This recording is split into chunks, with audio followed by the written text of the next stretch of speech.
Hello guys, आपका बहुत बहुत स्वागत है हमारे यूट्यूब चैनल पर। आज की वीडियो में हम लोग बात करने वाले हैं किस तरीके से हम लोग किसी भी गिवन ऑटोमेटा को मिनिमाइज कर सकते हैं।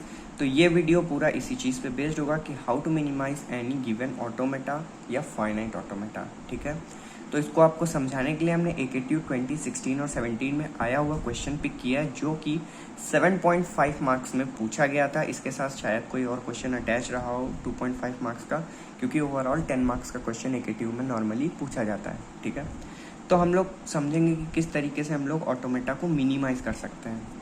अब मिनिमाइज करने के कुछ रूल्स होते हैं, वो हम करते करते समझ लेंगे। सबसे पहले हमें क्या करना है, सबसे पहला काम तो जब भी आपको कोई ऑटोमेटा का फिगर मिलता है, तो अगर ट्रांजिशन टेबल मिलती है तब तो बहुत अच्छी बात है। अगर ट्रांजिशन टेबल नहीं मिलती है तो सबसे पहले हमें फिगर को देख के ट्रांजिशन टेबल बना लेनी है।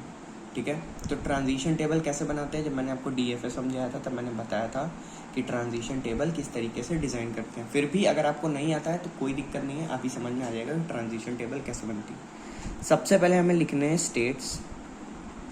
ठीक है, एक कॉलम में इनपुट, अब आप देखेंगे यहाँ पे एक 0 इनपुट है, एक 1 इनपुट है, इसके अलावा कोई भी इनपुट सिंबल नहीं है।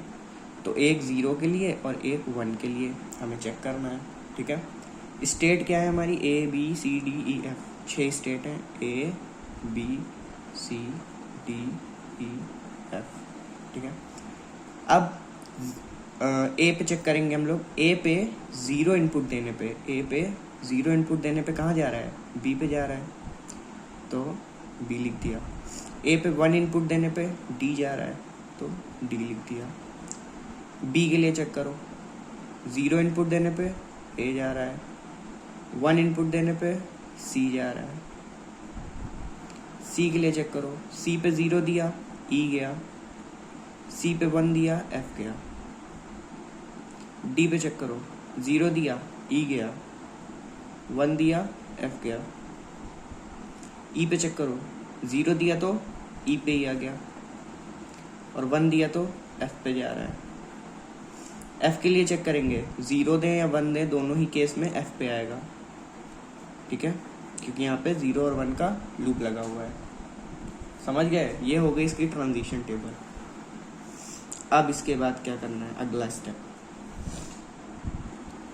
अब हमें चेक करना है कि हमारे इस गिवन जो डायग्राम जो हमें ऑटोमेटा का गिवन है फिगर, ठीक है, इसमें कोई ऐसी स्टेट तो नहीं है जो एडिशनल लगी हो। ठीक है, मतलब कि हमें एक ऐसी स्टेट इसमें ढूंढनी है जो कि अनरीचेबल हो, यानी कि जब हम इनिशियल स्टेट से स्टार्ट करेंगे विजिट करना, तो कोई ऐसी स्टेट तो नहीं मिल रही है हमें ऑटोमेटा के अंदर जो कि अनरीचेबल हो। अब वो कैसे चेक करेंगे हम, जैसे कि ये डायग्राम है। ठीक है, इनिशियल स्टेट हमारी ए है, क्योंकि यहाँ पे इनिशियल का स्टार्टिंग सिंबल दिया हुआ है।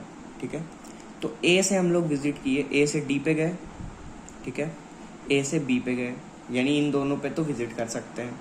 फिर डी से ई विजिट कर सकते हैं, बिल्कुल कर सकते हैं। डी से हम एफ विजिट कर सकते हैं, बी से सी विजिट कर सकते हैं, सी से एफ विजिट कर सकते हैं।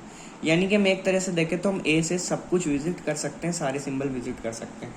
लेकिन जस्ट सपोज अगर यहाँ पे एक स्टेट इस तरह से लगी होती, ऐसे जी स्टेट मान लेते हैं इसको। ठीक है, ये भी हमारी 0-1 इनपुट के साथ यहाँ पे 0 दे रही है। ठीक, मान लेते हैं इस तरह से एक स्टेट लगी होती, तब क्या होता, तब जब हम ए से स्टार्ट करते विजिट करना, तो हम यहाँ पहुँचते, लेकिन जी तक जाने के लिए हमारे पास कोई भी सिंबल या कोई भी रूट नहीं है। ठीक है, तो जी क्या हो जाएगी, हमारी अनरीचेबल स्टेट हो जाएगी। ठीक है, जी हमारी अनरीचेबल स्टेट हो जाएगी इस केस में। तो अगर हम लोग ट्रांजिशन टेबल जब डिज़ाइन करेंगे, अगर जी दिया है तो हम लोग जी यहाँ पे लिखेंगे, जी के लिए, जी पे फिर 0 देने पे जी आएगा, 1 देने पे जी आएगा। ठीक है, या फिर 0 देने पे एफ आ रहा है, 1 देने पे जी आ रहा है, आप ऐसे भी लिख सकते हो। ठीक है, तो होगा क्या, अनरीचेबल स्टेट्स को हमें इसमें से रिमूव कर देना है। सबसे पहला काम, अनरीचेबल स्टेट रिमूव कर दो, उसके बाद जो फिगर बचे उसका ट्रांजिशन टेबल लिख लो। ठीक, लिख लिया। इसके बाद क्या करना है, इसके बाद ट्रांजिशन टेबल से हमारा सारा काम होगा। ठीक है, अब इसमें जो जो हमारी फाइनल स्टेट है डायग्राम में, उसको यहाँ पे भी फाइनल स्टेट बनाओ। सी पे है, सी पे सर्कल कर लो, डी है, डी को सर्कल कर लो, ई है, ई को सर्कल कर लो। ठीक, अब हमें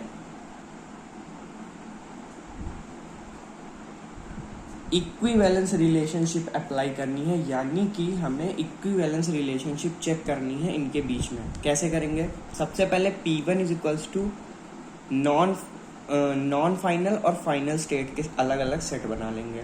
तो नॉन फाइनल स्टेट हमारे पास क्या है? A है, B है और F है। फाइनल स्टेट्स हमारे पास कौन कौन सी हैं? C है, D है और E है। ठीक, फाइनल और नॉन फाइनल की हमें बना लेनी है पहले सेट्स। अब सेट बन गया, इसके बाद क्या करेंगे? इसके बाद आएगा P2। अब हमें एक एक सेट में चेक करना है। सबसे पहले हम दो दो सिंबल लेके चेक करते हैं। तो हम क्या करेंगे? पहले हम A और F को सेलेक्ट करेंगे। ठीक है, A F के लिए हम लोग चेक करेंगे। तो A और F ये रहा। ठीक है, आप चाहो तो A B के लिए चेक कर सकते हो। चलिए हम A B के लिए पहले कर दे रहे हैं। ठीक है, A F का बाद में कर लेंगे।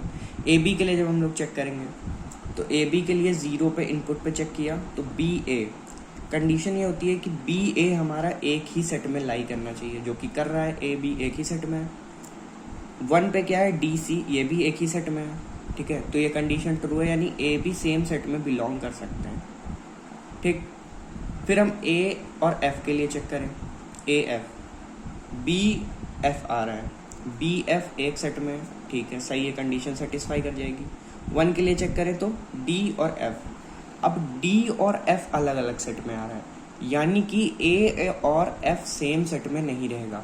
जब A और F सेम सेट में नहीं रहेगा तो अगर A B सेम सेट में है तो इसका मतलब B और F भी सेम सेट में नहीं रहेगा, तो इसको अलग सेट में कर लो, F। ठीक, और C D, इसी तरह हम C D के लिए चेक करेंगे। जब C D के लिए चेक करेंगे तो E E और F F, E इसमें एग्जिस्ट कर रहा है, F अलग स्टेट है, वो भी एग्जिस्ट कर रही है, तो कोई दिक्कत नहीं है, आराम से C और D एक स्टेट में एग्जिस्ट कर सकते हैं। अब ब्रैकेट बंद नहीं करेंगे क्योंकि हमें E के लिए भी चेक करना है। तो अब हम D E के लिए चेक कर ले तो हमें पता चल जाएगा कि C E एग्जिस्ट कर रहा है या फिर नहीं कर रहा। तो जब D E के लिए चेक करेंगे तो 0 इनपुट पे E E एक सेट में है, कंडीशन सेटिस्फाई।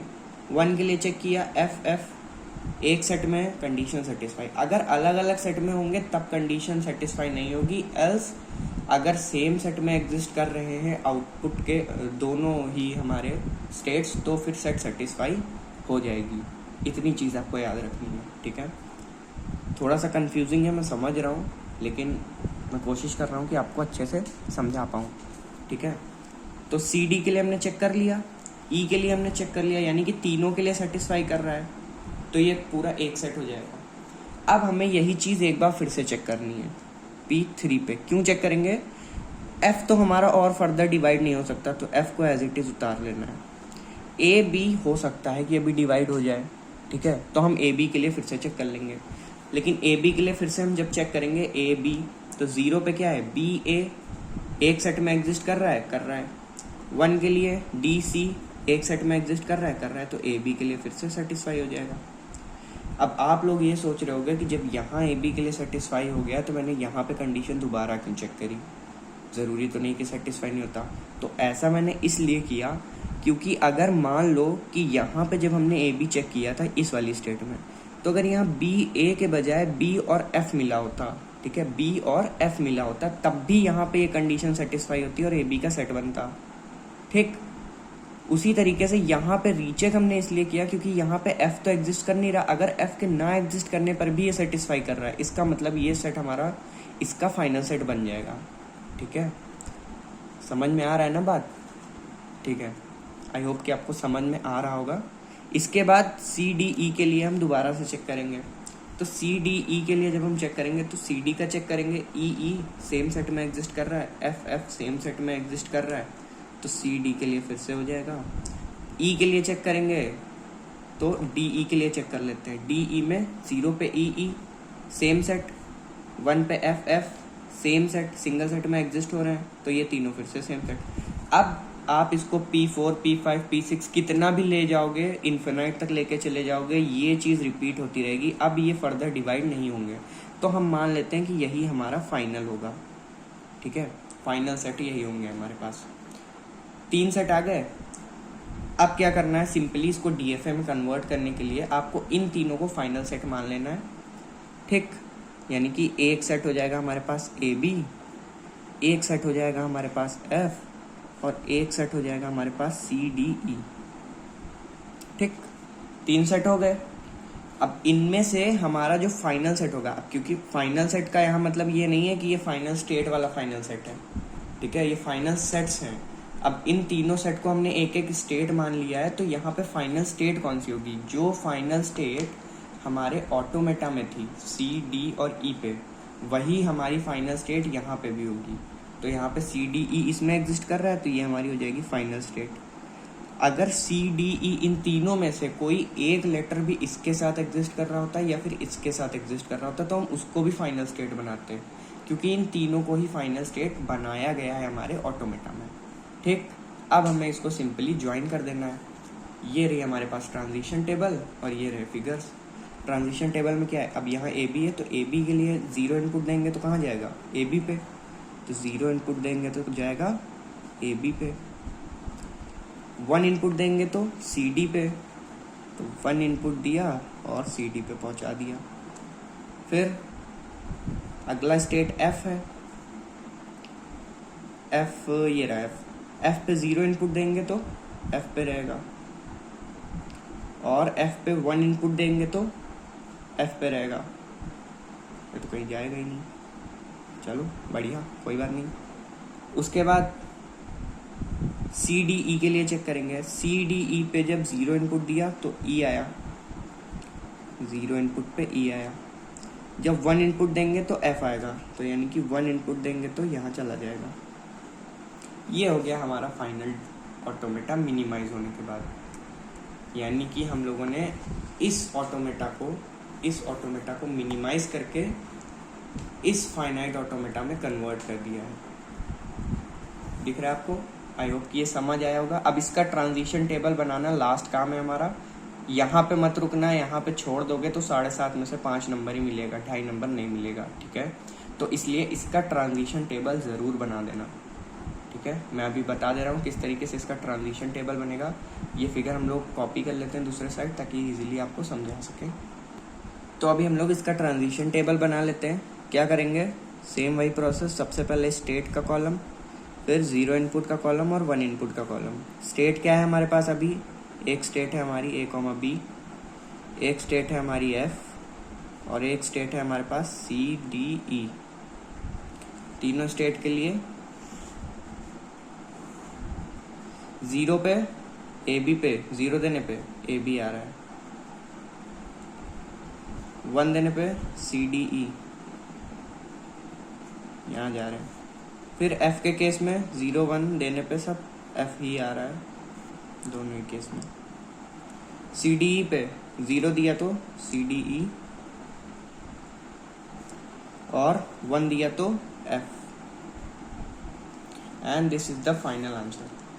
अब आपका आंसर कंप्लीट हो चुका है। तो आई होप वीडियो आपको समझ आया होगा कि किस तरीके से हम लोग किसी भी ऑटोमेटा को मिनिमाइज कर सकते हैं। अब कोई भी दुनिया का ऑटोमेटा आपको गिवन हो, बस आपको इन्हीं स्टेप्स को फॉलो करना है, आप आराम से सॉल्व कर लोगे या उस ऑटोमेटा को मिनिमाइज कर लोगे। ठीक है, तो आज की वीडियो में इतना ही। अगर आपने प्लेलिस्ट विजिट नहीं की है तो जाके विजिट कर लो, उस पर काफ़ी सारा आपको प्रीवियस ईयर का AKTU का क्वेश्चन मिल जाएगा, जो कि हम लोगों ने डिस्कस किया हुआ है थ्योरी ऑफ ऑटोमेटा से रिलेटेड। डिस्क्रिप्शन बॉक्स में लिंक है, जाके विजिट कर सकते हो। वीडियो अच्छी लगी हो तो चैनल को सब्सक्राइब करके जाना। Thank you so much for watching the video.